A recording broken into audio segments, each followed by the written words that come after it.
Thank you very much to Kusile Mtunzi Hawadzi. I beg your pardon. I think I might need a glass of water. If you may assist me, please, ma'am. But thank you very much for that presentation. Really helped us in terms of understanding the opportunities that do exist and, of course, how it is that sponsors are also coming on board. Speaking of that 1 million rand, well, it is up for grabs. And if you make your way to the Trialogue website, excuse me for 2 seconds. Thank you.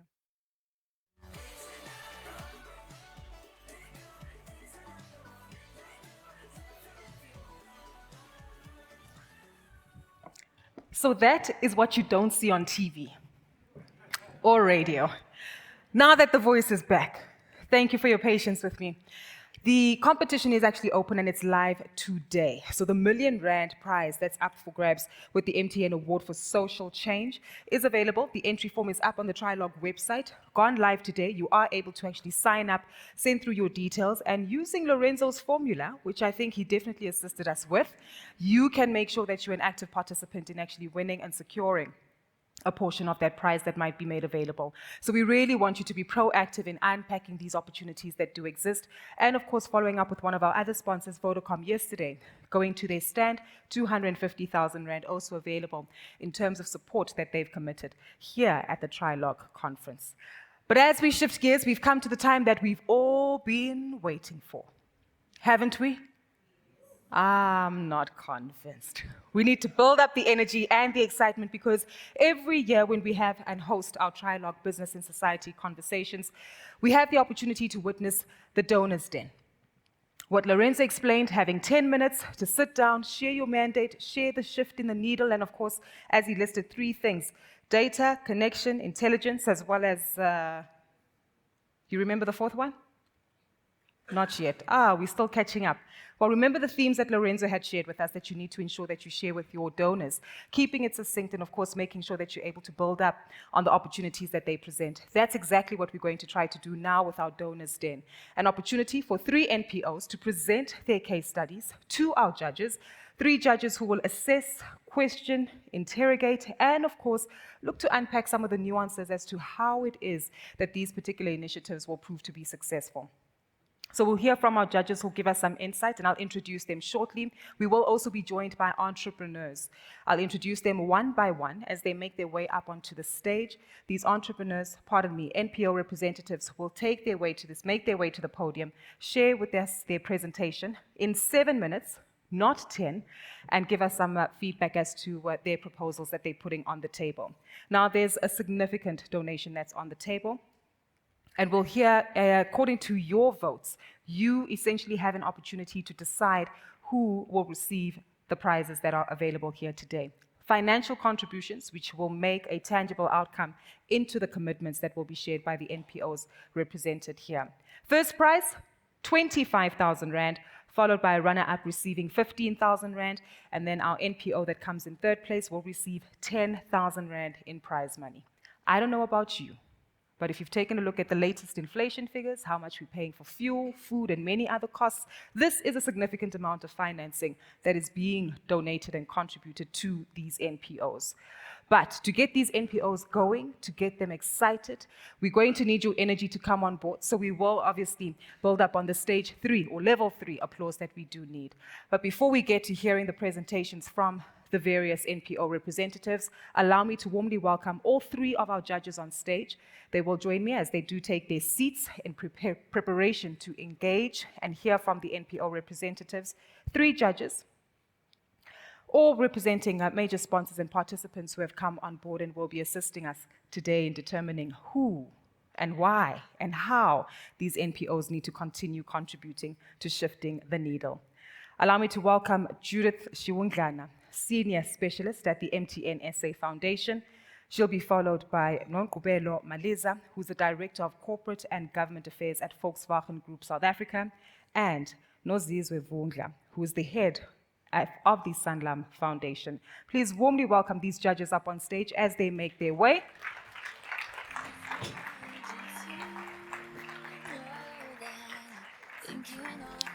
As the judges do make their way to take their seats here, and of course, they've got notebooks, pen in hand, and of course, we'll be analyzing much of the questions that we'll be sharing and hearing from our NPO representatives. As listed, we've got 3 NPOs. I'll be introducing them one at a time. The NPO representative will make their way to the stage, share their thoughts with us, and we'll be tight on time, unfortunately. As Lorenzo mentioned, consider this that 10-minute exercise, right, of determining how succinctly you can deliver your message. We'll have 7 minutes for their presentation, followed by another 3 minutes to engage them in questions and hear from the judges as to what their thoughts are as they probe them. Following that, we'll hear from all 3 speakers. You, as the audience here, and those of you joining us virtually, will be able to vote. Speaking of voting, you will have an opportunity to open up your phone, as we've been making use of technology. A QR code will appear on the screen behind us as the judges. You take a picture of that QR code, it will lead you directly to the Mentimeter.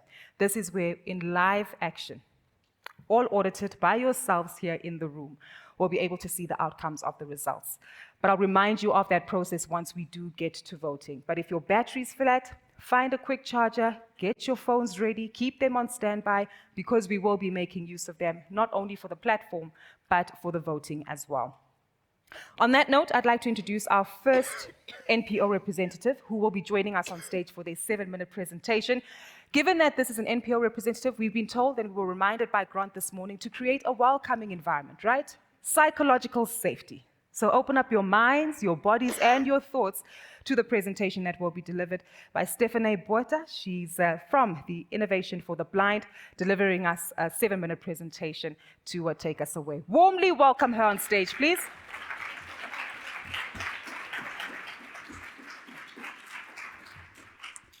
Wow, what an honor and a privilege to be here today. Now, Lorenzo challenged us as NPOs to say, what's the difference between what we do and everyone else? I'd like to say that at Innovation for the Blind, we've moved from offering services to persons with visual impairments to working with them to ensure that they have a better future. Now, if you look at my first slide, you're probably thinking that it's just not in focus. But imagine for a moment that this was your visual reality and that you had no way to change it or bring it in focus. At Innovation for the Blind, we offer services to 360 permanent residents, persons with visual and additional disabilities, including 90 elderly persons and 50 persons who are both deaf and blind. We offer services in 4 residential facilities as well as supported living apartments. But we all know that dignity is the cornerstone of what we want for persons with disabilities. So we also offer sheltered employment, which is divided into 2 groups to more than 170 persons. These includes our production units, which is our metalworks, coffee packaging, general projects where we do cane work, weaving, arts and crafts, and then also our service delivery programs, such as our laundry department and our groundskeeping team, as well as our skill center, our resource center, where we offer skills training to both deaf and blind persons, as well as barista training for the blind. Now, when we were challenged with what are the key issues to future-proofing our organization, the one was continuation of our operational functions, and this is both with regards to our accommodation and care services, but also our sheltered employment. And if you think about the fact that 97% of persons with visual impairments are unemployed, this is a shocking statistic. And we offer services to persons who are extremely vulnerable with underlying medical and chronic conditions. We had a very big responsibility to continue with these services. We also had to look at our financial viability and future-proofing our organization. We wanted to develop a plan or a financial strategy that's resilient enough to carry us through the pandemic, which included a growth plan to ensure that we can build an organization that's mindful ecologically, but also future-proof to meet the needs of the persons in our care. And we looked at various crisis milestones to ensure that we could build scenarios to overcome these crises. And I'd like to share some of these with you. With regards to operational services, we had to find innovative ways to continue and improve services and improve the safety of the persons in our care. And at this point, I'd like to say that our staff amazed me during this time, coming up with innovative ways to keep our residents safe, from social innovations to taking our sheltered employment to the residential facilities so they could work in smaller groups, and many more. We had to develop a protection protocol to ensure the safety of the persons in our care, whether it's staff, residents, or even our service providers. During this time, we knew that we had to do something new and ensure that we created growth opportunities for persons with visual impairments.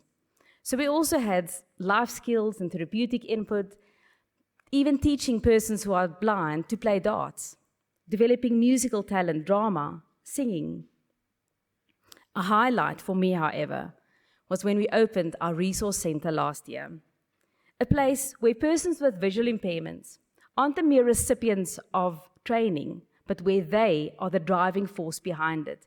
And if you look at that beautiful photo at the top of Joseph Matitau, South Africa's first blind barista, who's now training to become an internationally accredited barista trainer. Isn't that amazing? Looking at financial sustainability, we had to find ways to mitigate against the revenue declines. We identified the greatest risk to our cash flow, the impact on the global economy, the impact on our revenues for our sheltered employment, such as the discontinuation of certain trading activities or struggling to find raw materials and stock. And then also our residents and their families' abilities to pay for the services we offer. And our donors and supporters, they've all been impacted by the economy. So we looked at a way to reduce our cost structure to ensure that we could continue with our services, optimally using our physical and human resources to ensure that we could create new revenue avenues, and to also ensure that we could continue with our services. We empowered our staff and restructured vacancies to ensure that we could continue with quality services. But probably one of our major achievements was the installing of a 50-kilowatt solar plant. The renewable energy project reduces our electricity bill, assisting us to future-proof and to continue with services at a much lower cost. So I would like to propose today our renewable energy. Human activity and ecological interruption is the cause of an ongoing climate crisis, then possible future pandemics. We want to contribute towards the solution while also positively impacting our organization and future-proofing our organization. So this project has a major impact on our ability to continue with services, continuing with our laundry services and all residential facilities. But we need a new inverter, or our inverter needs a new extractor system to ensure the longevity of this inverter. And we dream of a second solar plant, which will only be possible if we can do a new extractor system. We implore on you to support us in reaching our goals and reaching our energy goals to a better future for all. Thank you. Stephanie Botha.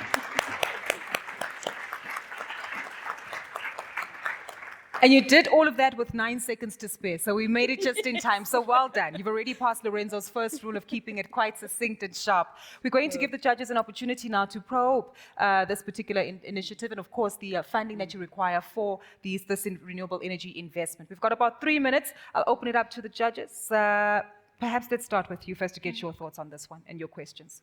Just questions at this point, right? Yes, ma'am. Okay. Thank you, Stephanie. In which specific community are you working, and how many residents do you have? Right. So And if I could just ask all my questions at one time. So what will be the impact of this inverter that you're wanting in terms of your energy needs? Can you quantify? So we're situated in Worcester, but we have residents from all over the country. And we have 360 persons permanently in our care. but we're also reaching out to the broader community of persons with visual impairments to ensure that we don't just create another generation of persons with visual impairments reliant on only our services, but enabling them to be independent and to be in the community. So with being future-proofing our organization, we're not only reaching the 360 people, we're reaching the broader community of persons with visual impairments. Satisfied with that answer? We've got some time. You can probe further, Sis Mokubet. No, for now, You're happy? No, these are your questions? Lovely, thank you. Thank you, Kuku. So I saw the lovely infographics that you had. That was very insightful in terms of the numbers, in terms of the impact you're making. But what I'm interested to know is how do you measure whether you're making a difference? How do you measure impact of your organization? Do you have a theory of change, and how do you measure that theory of change? All right. So very good question. And I think it's measured in several ways. We look at quality care services to ensure that we can continue with care services to all the persons in our permanent care. Measuring our vision is to measurably improve quality of life for the visually impaired. So obviously we measure how we present our quality care services. Can we continue during load shedding, for example? Can we continue when we have a pandemic? Can we keep them safe during this time? So measuring with regards to the quality of care and the person specifically, their care experience. But with regards to sheltered employment, I think that's another amazing field that I would like much more time to speak about, but I'll focus on the specific question. With regards to sheltered employment, the measurement is to see that we can enable persons, both for the sheltered employment market, but also for the open labor market. And I think that's one of the most amazing things that we're entering now, is to look at ensuring that we have quality vocational skills training on our premises to enable them in the workspace. Because we have a very big part of our identity is in what we do, and we want to offer that to the persons in our care. And I'd like to quote one of our residents. When I asked them during the pandemic, I said, how do you see the culture of our organization as a way to measure the impact on our residents? And he said, you know what? There's nowhere else in the world where I know that my contribution makes a difference. What I do helps this organization to be future-proofed. Well, he didn't use the word future-proof, but he said, what I do makes this organization viable financially because I contribute towards that. And I think that is an amazing measurement of the quality of sheltered employment. Thank you so much. Got you. Judith, any questions from your end? Okay, I'll just add on what my colleagues have said. I just wanted to find out, do you have in-house skills assisting you with the renewable energy project, or is it something that you outsourcing through partners, or whether they're pro bono or are you paying? And then what I want to find as well is are you looking at expanding this project instead of just it benefiting the people who stay in the sort of the beneficiaries? Are you looking at maybe in making it an income generation where we struggle with power in South Africa is common knowledge? Got So you. are you looking It's a tight at one. She's only got 30 seconds to respond. I'm going to rush through this. Okay. All right, so firstly, we have some in-house people, like our maintenance manager, to assist with this whole project, but we also outsource because we believe we're not masters of all. So we need the intelligence from outside to assist us with this project. And with regards to the broader spectrum, we've been speaking to the municipality. We've got a piece of land, and we'd like to maybe do a solar or a wind farm or something there to also improve the whole community in this project. So that's our future goals for our energy or renewable energy. Got you. We'll have to leave it there, though, Stephanie, but really appreciate it. Answered succinctly, kept to time, and of course, hit the nail on the head for many of the judges' questions, and again, addressing some of the key concerns there. Ladies and gentlemen, a round of applause for Stephanie. All the best. A reminder that Stephanie Buerta was speaking on behalf of Innovation for the Blind, looking at investment for renewable energy to assist them in, of course, the sustainability of their operations. 25,000 Rand is up for grabs here, so it's a tight one. It's a tough one. Without further ado, I'm going to call on our second speaker, who's going to give his second 7-minute presentation, Ubongani Makaya, Isizinda Sempilo Organization, who's joining us on stage for his presentation. Please warmly welcome Bongani on stage.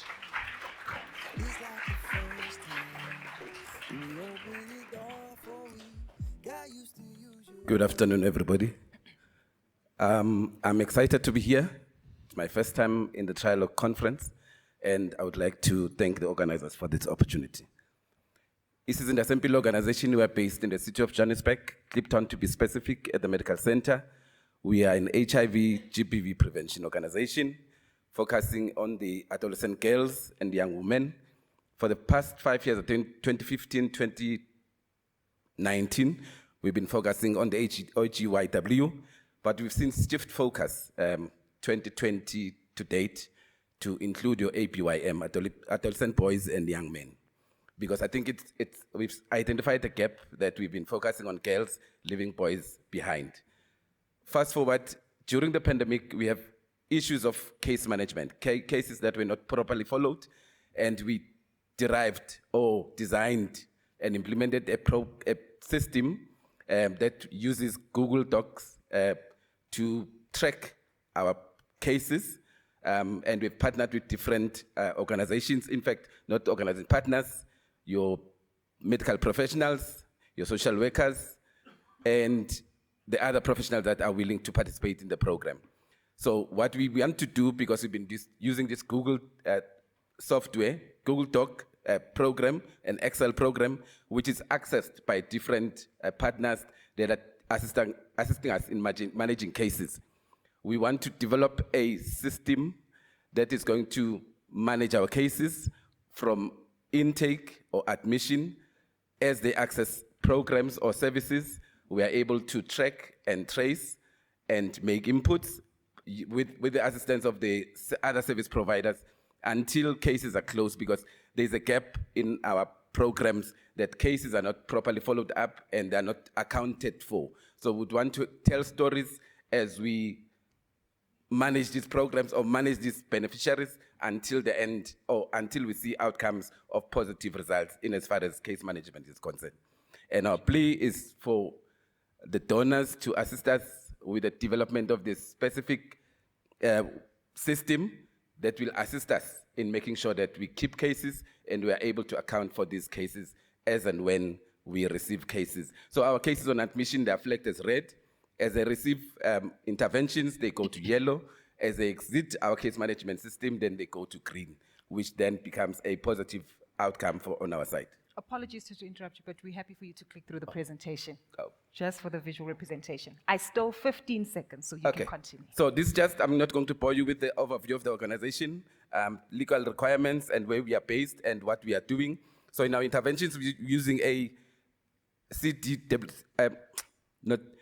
we're using a methodology that ensures our beneficiaries are capacitated through evidence-based structured interventions that allow for interactive through dialogues, reflective introspection, and the ability to act.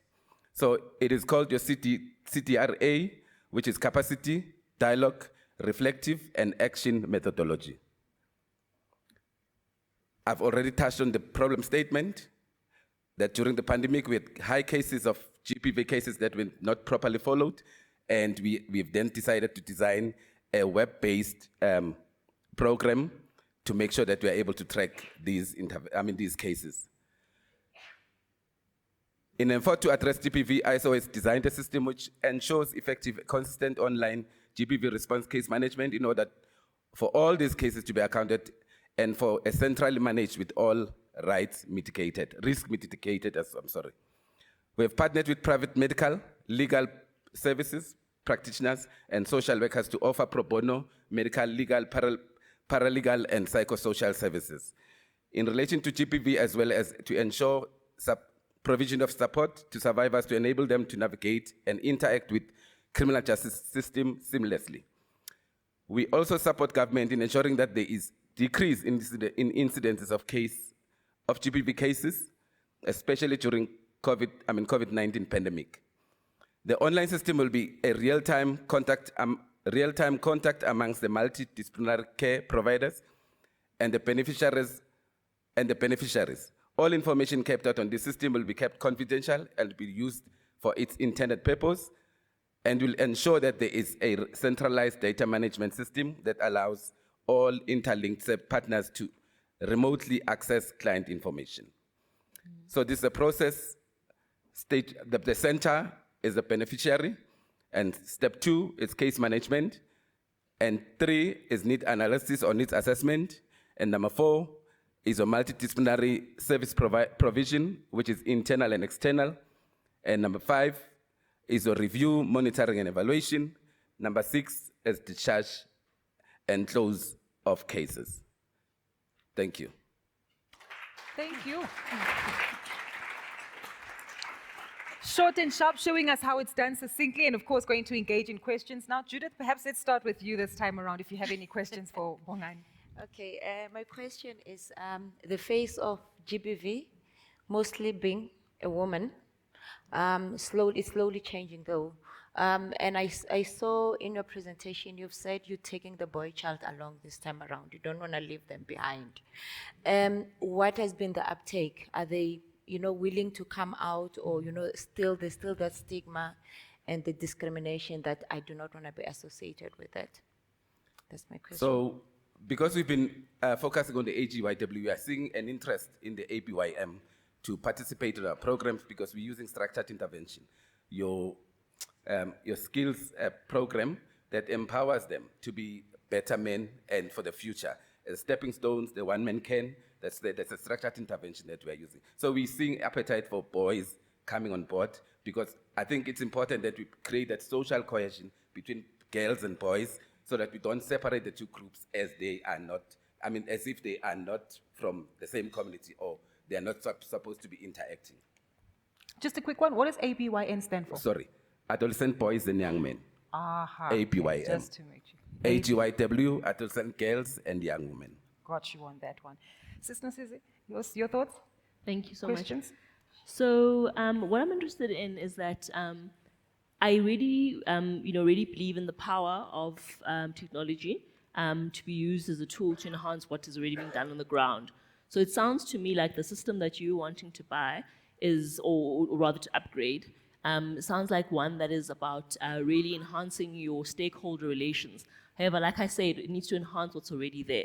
So I'm really interested to know your stakeholder relations with your different parties that are already participating on your program. What are those on the ground? Because any tool, all it can do really is enhance what's already there. So if you can speak a little bit to those relationships, whether it's with, the colleagues in the Justice Department, whether it's the ones who provide healthcare support or the psychosocial care. I'm very interested to hear about that. So because we've been using Google Docs as a system, but the issue is that it is not user-friendly. The partners that we work with are willing to access the program and they are 100% behind what we want to achieve. So as an organization, we want to design a system that we are going to own, that is going to be interactive and be accessed or be used by our other external service provider. So we have stakeholder engagement meetings. We've indicated that we are planning to be embarking on this journey. So they said as soon as we are successful and we are ready to implement, then they will be able to participate because we would want them to actually access the system and be able to track these cases, because half the time we will be crying foul to say justice system is not, they're not doing their part, and yet because there's no relationship between NPO and the other stakeholders or service providers. Got you. Not sure if you need a follow-up or content with that. Yeah, no, I'm happy. No, Happy with that. Nonkobela? Thank you. Bongani, tell me, how do you, in your view as Isizinda Sempilo, what are the real drivers of preventing HIV or GBV with your target audience? What is it that when you have these young people in your, they have your attention, what is it that you do with them or for them that is really solving the problem? I think what we're trying to do is not to impose programs for them. So there is a conscious decision for them to assist us in program design because it must be for them, by them, because it will work for them. So we allow them to have inputs in as far as the program content is concerned because we don't want to like come and say, this is what is going to happen, you are going to do it. So they are quietly involved at an or at a planning stage until the implementation of the program. So they are constantly abreast. So we actually form task groups for them because we want them to take the ownership of the programs at the community level because when we are not there, they should be able to continue with the program without us. Got you. Building up on the encouragement and I guess having that culture inculcated there. Bongani, thank you so much. Bang on time and of course giving us some feedback and insight into his organization. Be mindful of taking notes and being aware because these are the entities that you will be voting for in our donors den. But applause please for Bongani following his presentation. Well, we move on to our next NPO representative who will be building up to share their presentation, also making up their way up to the stage. And please warmly welcome from the Limpopo Mental Health Society, Muklatso Priscilla Mulaudzi. Warm welcome to you.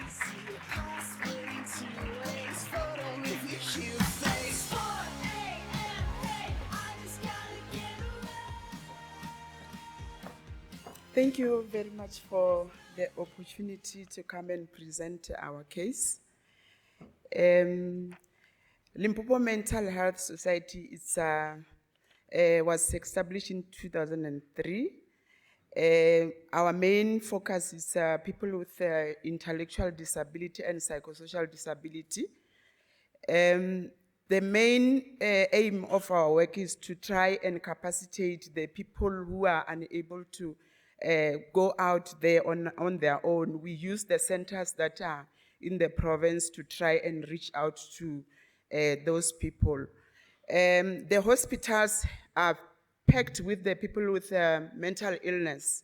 So our job is to provide the aftercare service in the communities where we have the support groups, where we try and help them to understand their mental illness.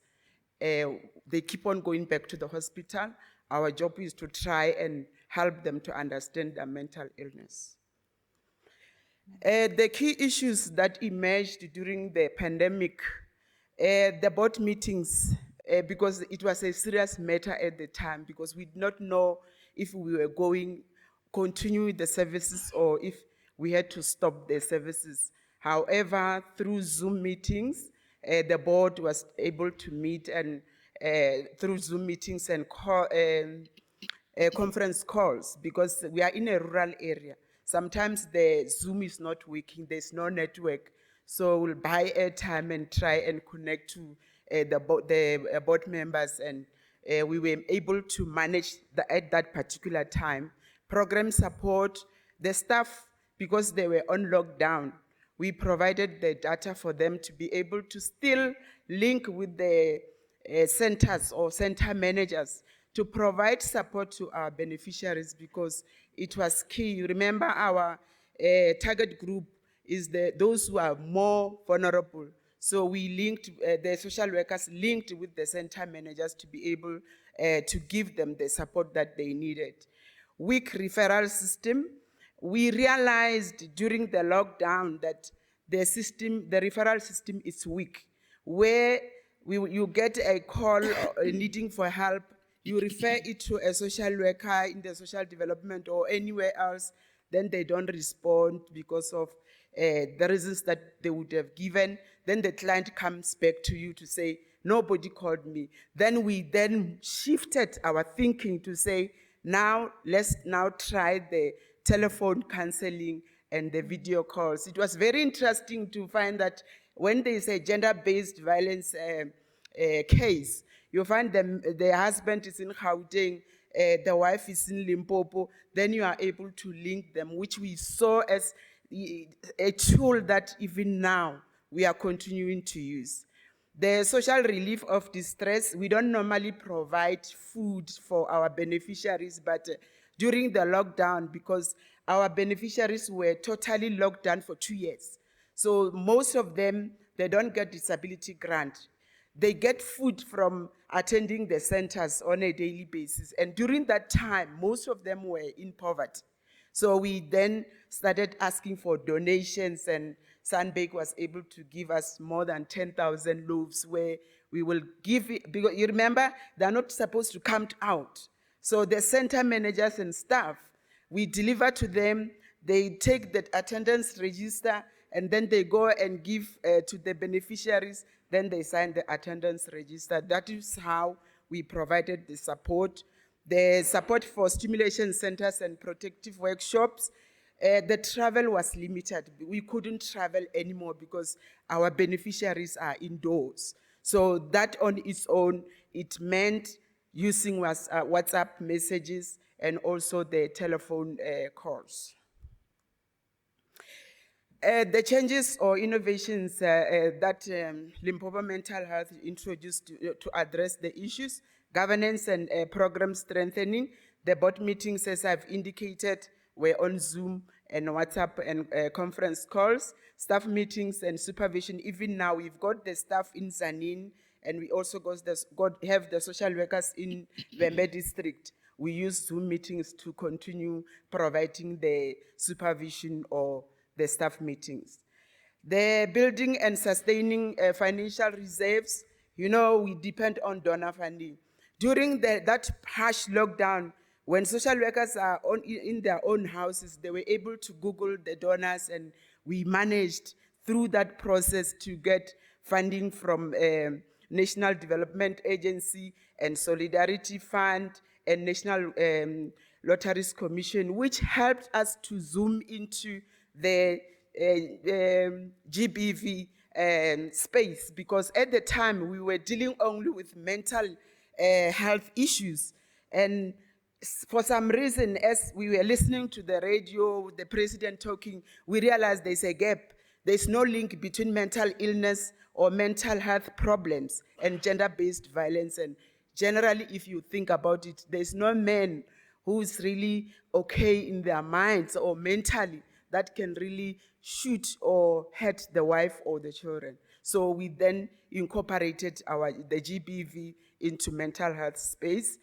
Through that, those who were impacted with gender-based violence, we used the WhatsApp messaging, the groups now, which is still continuing because now they are starting to talk to each other through the WhatsApp messages. We also did the community dialogues. This is when we realized that men are really frustrated. They want to talk, and the platform is closed for them to talk about whatever is troubling them.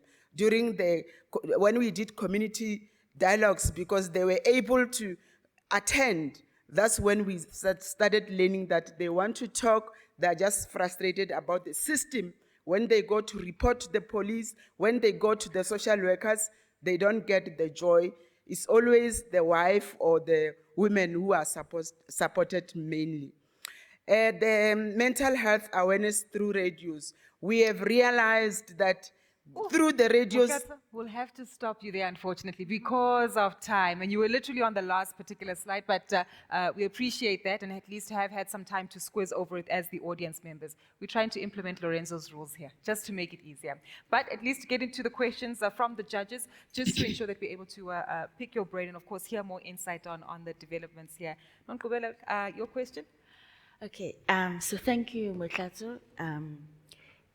Can I just understand, what are the services? You're a counseling service. What is the service that you provide to?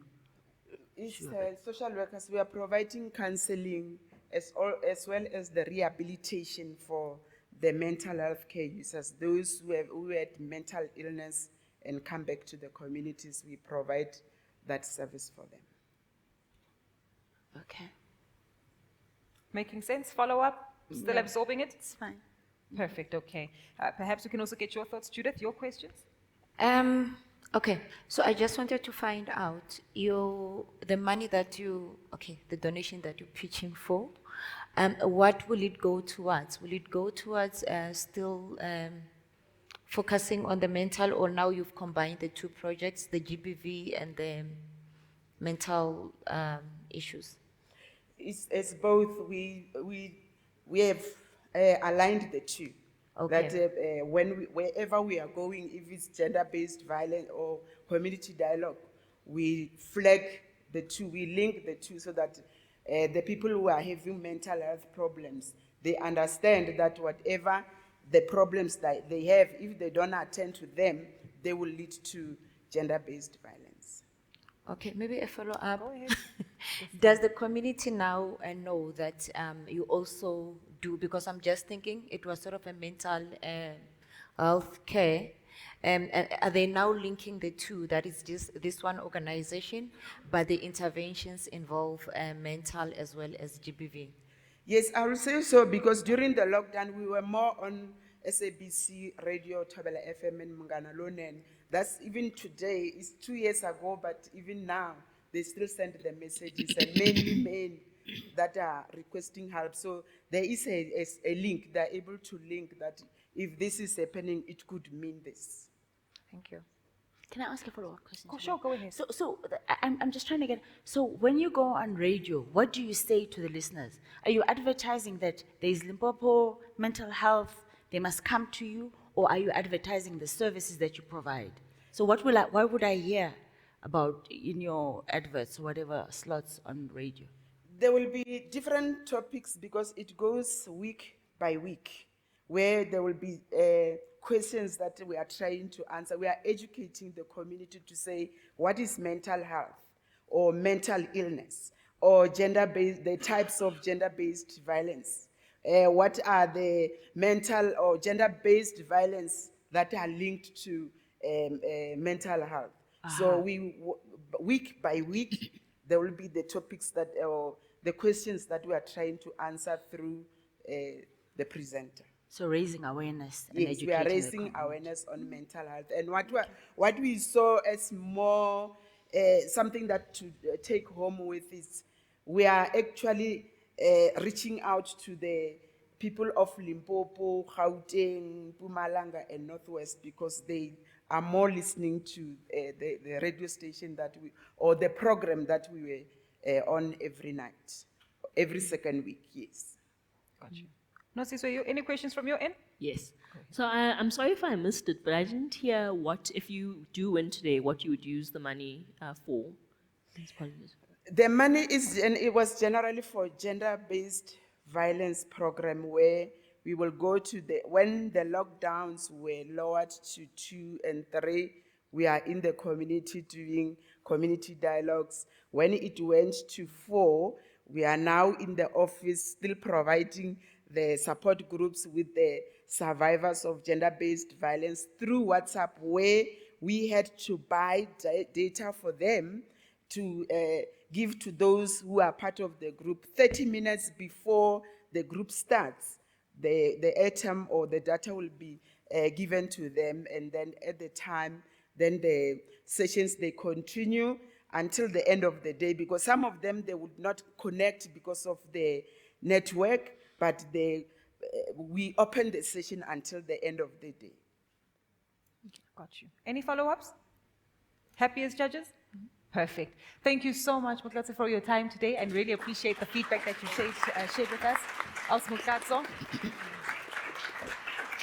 I see enthusiastic applause at the back, and that's what we need, right? Support to actually encourage the NPOs who have been on stage here today. And a vast array of themes that are actually being addressed, as we've heard. Naturally looking at a focus on adolescent men and women in order to combat the challenges that we see regarding gender-based violence. Of course, the ongoing support for facilities, as well as a shelter structure that's been established for members of the blind or visually impaired community. And of course, raising awareness as well regarding the linkages and concerns of mental wellness, and of course a lack of understanding on that particular part, and mental health, and of course the linkages towards gender-based violence. Now this, ladies and gentlemen, is where it gets interesting. Because now it's out of the hands of the NPO participants and the individuals who have represented their organizations here today. And now it goes into your hands as audience members, fellow NPOs, people from donors as well as other corporate agencies, to actually share your thoughts and to vote for the company, or rather for the NPO that you believe should be winning the first prize of 25,000 Rand. Now, As we've done in previous years, there's been an opportunity for you to click away and vote at a poll, and we've simplified it for you that are present here in the room. Those of you who are joining us virtually as well will be able to vote as well for the winner. All you need to do is to literally lift up your phone. I promise you are not in shots. This is not Gobela. Hey. You're not in shots, so don't worry. All of you are able to lift up your cameras, right? Click on the QR code. You should be winning. We've tested this out and understand that distance shouldn't be a factor unless there is a physical obstacle in the way. But if you click on the QR code and follow through as to where the QR code will take you, judges, I think you might be allowed to vote as well. Have you got your phones? Not yet. Kathy, can we get the judges' phones, or are we breaking the rules? Let me know. But essentially, what this link, or rather the link, and if you're struggling with the actual QR code, you can also type in the link www.menti.com, and that will take you to a link. You can publish or enter this particular code, and that will allow you the opportunity to share your feedback. If we get one judge's phone, we need all the judges' phones, right? Perfect. Thank you, Kathy. Okay, we're getting some help. Just to make sure that it's equal, right? Democratized, putting our auditing skills here to the test. Sis Nozizwe, is someone assisting us with your phone? Yes. Got you. You should be winning, and essentially what you should be voting for, or who you should be voting for, is the NPO that you believe deserves the first prize. 25,000 Rand is what is on the, let me see if I win here. Are you winning with the link? Are you voting along? Keep those votes coming, because we've got about 5 minutes for this voting process to actually take place. And in the meantime, as the numbers are being tallied up, all you have to do is to click on the organization, the name of the speaker. All three do come up, and you have an opportunity there to actually submit your vote. The theme, though, is that you literally have one chance to vote. Once you've managed, it will thank you for your participation and ask you to send you the results. So what we'll do, because we like keeping everything a bit of a surprise, right? We want to make sure that everybody has an opportunity to get their voting in, keep it as a surprise. We will give you the outcomes of the results, but you will be able to email them to yourself in order to get them back. As we do this, though, ladies and gentlemen, I do want to encourage our online and virtual participants as well, just to continue voting using the same link to the Mentimeter in order to share their feedback. So in the background, what you don't see is that the results are being tallied up as they're coming in. I'm not too sure how much more time we're giving it in the background. We've been told that we've got quite a bit of time, but I'm aware that we might actually get a lot more of the votes collated and in a lot quicker than what we hadn't expected. So we'll give you 2.5 minutes, and I think given that we've got some time, I'm actually intrigued to hear from some of the other NPO participants, perhaps a few donors in the room, just your feedback and areas that you might be, ladies and gents, if we could please simmer down, because we'd actually like to get your feedback as audience members, many of you holding conversations between yourselves, and we'd like to hear and engage as to what your outcomes are in terms of some of the thoughts that you have regarding the presentations that were made by the NPOs. So anyone keen to actually share their thoughts or even questions? We also had some feedback regarding Lorenzo's presentation, and we're happy to build up on that very briefly. So there is a roving mic available. We'll keep it to 30 seconds just to give at least 2 people in the room some feedback to share with us here today. Anyone with feedback, please feel free to raise your hand. Oh, we're shy now. Oh, we'll keep that conversation in our table. We're working in silos. Oh, guys, you're killing our spirit here. But I'll tell you what, we've got what? 1 more minute left. How much more time till voting ends? We just voted for once, right? You just voted for one, and the one that you voted for is the one that you're hoping to get the 25,000 Rand prize. It is a sliding scale, so 25,000 Rand for the winning NPO, followed by 15,000 for the runner-up, as well as 10,000 Rand. We've got about a minute. We'll let those numbers tally in, and then we'll give you the feedback and, of course, announcement as to who will get the prize. I'm aware that you're all unsettled and ready for lunch right now, but let's also be mindful of actually allowing the NPOs to celebrate the prize that will be announced today, as they will make their way up on stage and perhaps have a congratulatory photograph being taken with the judges following this announcement being made. I'm just waiting for the thumbs up. The numbers are being tallied. They're being audited and verified in the background, and in just a moment, we'll be able to share the outcomes of these results with you. And so that you can ensure that these numbers are not manipulated, they are coming through my phone. But I want the judges to see that I'm not lying.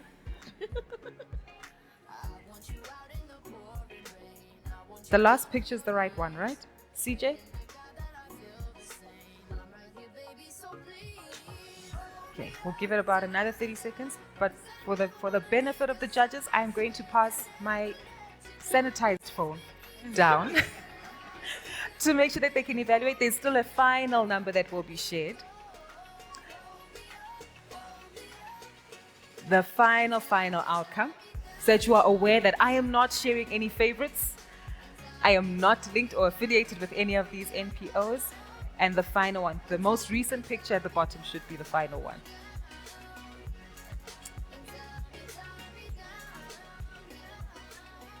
Perfect, thank you so much. So, what we will do is to put the results on the screen. How anxious are we? I think we should let you simmer longer. Bongani, Stephanie, Osmoklatso, hey, how are the butterflies treating you so far? Are you nervous? Anxious? You are? Kathy, how do we do this? I think we should have all three of you on stage and then introduce the winners.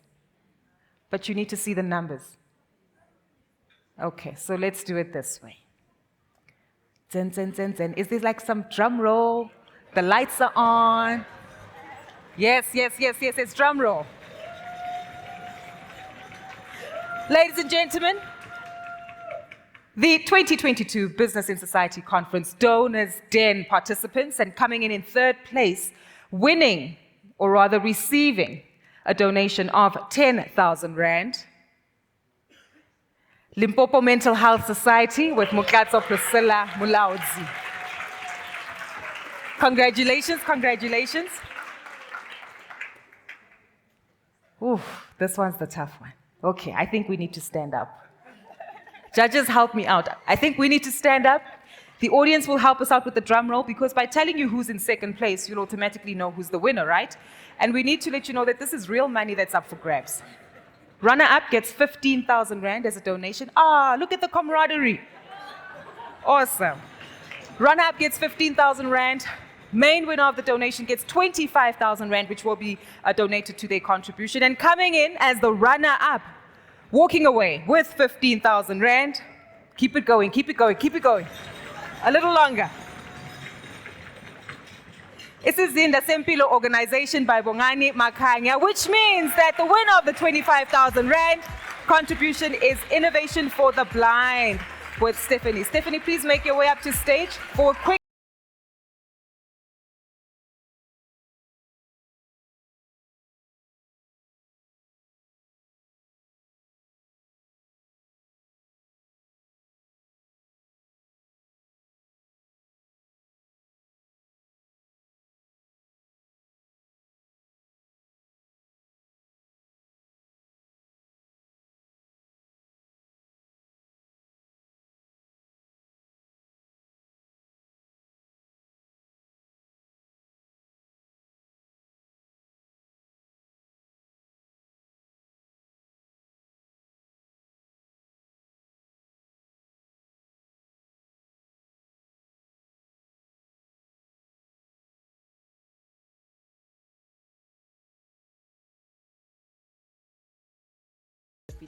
Thank you.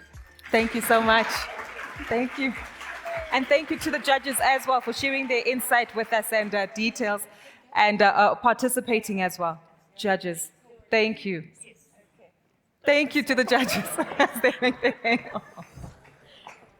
But isn't that refreshing? Because that's exactly what we're looking for, right? Interactive participation, not only from the NPOs, but from the donors themselves. And even the questions that were probed by the judges today give us some detail and insight as to what it is we should be preparing for as NPOs. Many of you also taking note of Lorenzo's presentation and highlighting the questions that we need to answer, the themes that we need to address, and of course, most importantly, how it is that we show up in the communities that we serve. I must tell you that we've come to the end of the Business in Society Conference for 2022. And I don't know about you, but I've had a blast. I've gained some insight, and before we do wrap, we also do have a few rules, themes that I do want to share with you. But I do think it's quite important that we do realize how there's been a golden thread through the many discussions and conversations that we have. Yes, there still is the breakaway session, and we'll get there in just a moment. And of course, the golden thread between much of the conversations we've been having really does speak to underlying everything with a purpose. Purpose has come out several times in the various conversations that we've had, from our keynote speakers to those here having presentations. And that has also shown us that we really do need to ensure that there's a collaborative effort that takes place, not only between various stakeholders, but that the impact that we're making on the ground really does shift the needle, does have an impact on the lives that we're looking to serve, and of course, the active participation of communities as well that we look to work with hand in hand. There's a lot of capital that is out there. That was highlighted in our presentations and conversations yesterday. Domestic or foreign donors are keen and active to participate despite the short-term wins that they've been facing. But as we look to build back and bounce forward, as we've heard earlier, we do need to make sure that we actually propel forward, learning from the lessons that have been attained from the pandemic and the last 2 years in terms of the negative outcomes that we've also witnessed. Coupled with that, another key theme that we need to ensure that we continue to drive is providing a sense of psychological safety. You can only build a team that understands your purpose and objective if you allow them to be part of that purpose and objective. You can only be an NPO that aligns itself with the right donor if you and your donor are aligned on the outcomes that you're looking to have, business-wise, impact, and of course, the measurement of those particular outcomes on the ground. So it speaks to building up engagement and active participation in both NPOs, in the business fraternity, and even within the public sector space. One thing is quite clear is that we also operate in a country that provides us with a great sense of legislative security and, most importantly, cultural compass of Ubuntu, going back to our constitution and understanding how these various aspects do align in order to guide us as we look to continue to build, pivot, bounce forward, and most importantly, ensure that we reach the end goal of the purpose that we have found ourselves aligned to. On that note, ladies and gentlemen, I trust that you've all had a phenomenal time engaging, listening to the insight, probing the minds of the various speakers, and most importantly, walking away with some tangible insight that you too can implement within your organizations. Going back and understanding, what can I do better? How do I need to rethink this? And how do I reevaluate and reposition it to ensure that it's short, it's sharp, it's simple, and it speaks to the needs of the community that I'm serving? So we'd like to thank each and every one of the speakers who've actively participated with us here today, sharing their feedback and their insight. And of course, it doesn't end there. You too can share your feedback with us on the various presentations that we have. Yesterday morning, as you walked in, you would have received a delegate bag with the handbook that we have from Trialogue, and most importantly, some documentation inside there that offers you a feedback form. Remember, I asked you to keep that feedback form with you, not in the boot of your car. But if it is there, we'd like you to politely go run back and collect it, or if not, make your way to the Trialogue stand, and please ensure that you're able to collect that feedback form, fill it in order to ensure that we are able to ensure that when we come back next year, we're able to build up on the positive feedback that you've given us, and most importantly, bounce back and build back better in terms of content, the sessions that we've had, and of course, the conversations that we do need to prioritize. I do want to remind you that we will have a short break for lunch, but it doesn't end there. If you heard feedback from both Helen earlier this morning, as well as her colleague, pardon me, your name has just slipped my mind one more time, but you heard that there was an opportunity for us to pick each other's brains and, of course, build up on the initiatives and the wish list that we had put together as to how it is that we meet these objectives. That breakaway session will be taking place again at 2:30 sharp. 2:30 sharp, so we have about 45 minutes for lunch, and those two sessions will be broken down or separated into the two themes that we covered this morning, being both employee engagement, which will be workshopped here, correct, Helen? Employee engagement will happen here, and of course, future-proofing development will be workshopped upstairs in gala rooms A and B. Got you. So please do allocate yourself accordingly and align with the various themes and topics that you'd like to participate in. Of course, before I do let you go, a big, big thank you to our sponsors who not only continue to support Trialogue in making these conversations happen, but they've also put their money where their mouths are and have contributed to shifting the needle here. A reminder about the contribution that's been made by Vodacom, 250,000 rands, which is up for donation, as we heard from a variety of NPOs. You just need to ensure that you're able to unpack and motivate how your objectives are aligned with part of the digital strategy to ensure that we participate in equitable participation in that particular front. And of course, MTN, who today have also announced that R1 million prize that's up for grab with their Sustainability Awards program, if I'm not mistaken. You can also enter Sustainability Awards, right, Judith? Social Awards, there we go, that you can enter on the website, the Trialogue website specifically. But a big thank you to all our sponsors who continue to put up their efforts to make this happen. Thank you to each of them, MTN SA Foundation, Nedbank, Rand Water Foundation, Sanlam, Standard Bank, Volkswagen South Africa, and of course, Vodacom. Our brilliant speakers, the individuals who have set up the exhibition hall, our facilitators as well, not forgetting our technical team who have kept us online and assisted us in making sure that we are audible, that we are visible and able to connect to speakers and participants across the world.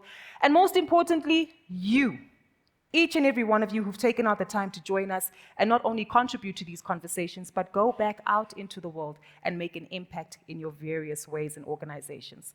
Those of you who've joined us presently and those of you who've joined us online, you might recall that I said to you, we like a stage, level 3 applause, right? And then I challenged you and I said, maybe we'll do the Mexican wave. Do you remember? I think I want to challenge you to do exactly that. Not for me, not for Trialogue, but for the efforts that each and every one of you are making within your own respective circles and the hard work that you put in place. So if I'll ask everybody to please stand up as we're about to conclude and close the Business in Society Conference for 2022. First hybrid event of its kind, which has come with great opportunities to connect with peers across the world, despite some of the challenges that we've also experienced. And also thanking those of you who have joined us virtually. So, I'm going to start on this side, Nick, with you. Are we ready for a Mexican wave that will then lead into applause to celebrate each and every one of your efforts and most importantly, your time today? Yes, so if I start with Nick, it means we're going that way. All right, guys? Are you sure? Why are you uneasy? So let's get our arms out. Let's shake them out. Let's get ready. Are we excited? Yes. CJ, help us out with some music there. Something with a vibe and some bass, just to make sure that we get the Mexican wave ready.